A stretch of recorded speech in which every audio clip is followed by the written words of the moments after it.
Mbala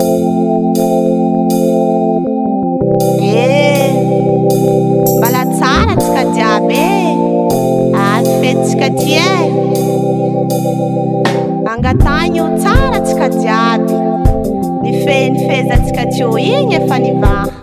fa ifiezy tsika ndraiky kaza volagniny alohany mihina olo modade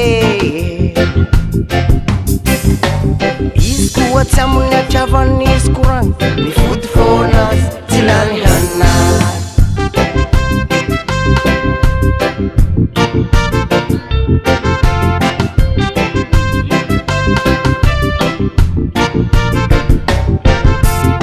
ity koragna ty alatsako amitsika alohany atsika ina fete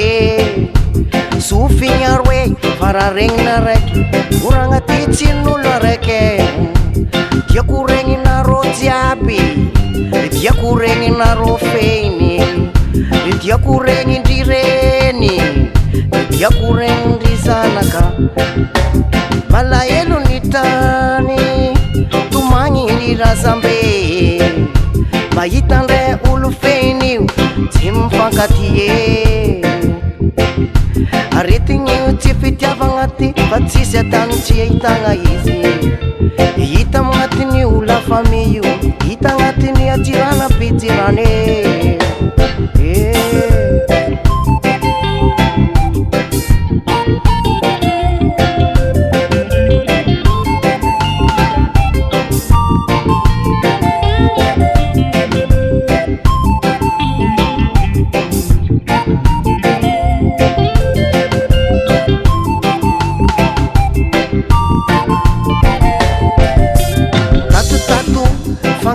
favoazana aizagnanarô miavagny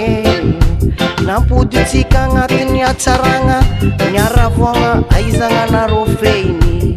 anao amity tsy mila laigna antragno na hagniragna olo eke volagna zandrinao atogna zokinao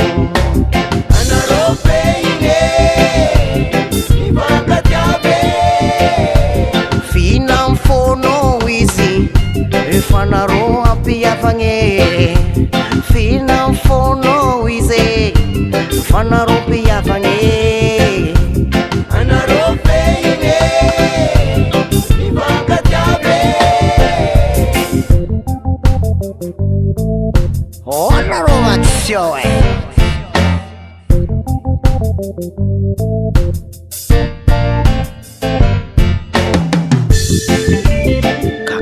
kely ampagnondro atsapandala koragna koze tsy misakana atsika androsoko fa mampiazona atsika mba heritreritry mangataka amitsika mba impody ndraiky atsika mifankatia riavako abe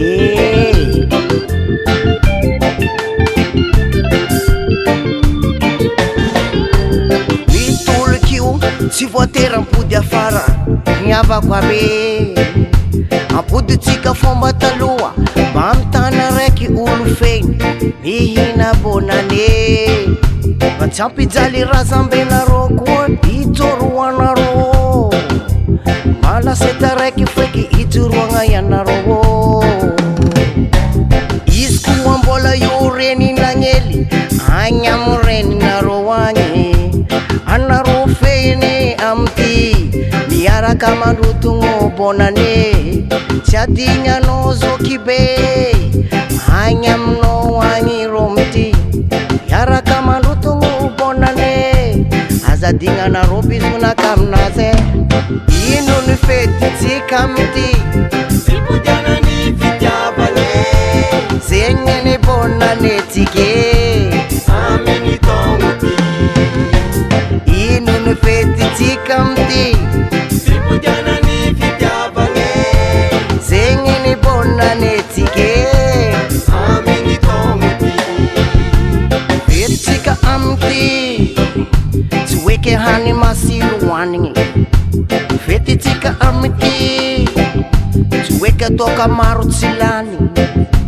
fetitsika amity tsy oeke fitafy vao fa nipodianany fitiavagna amitsika ny fetitsika fetitsika amity tsy oeke hany masiro hoanigny fetitsika amity tsy oeke atoka maro tsy lany ny fetitsika amity tsy oeke fitafy vao fa nipodiana ny fitiavagna amitsika zegny ny fetitsika ino ny fetitsika amity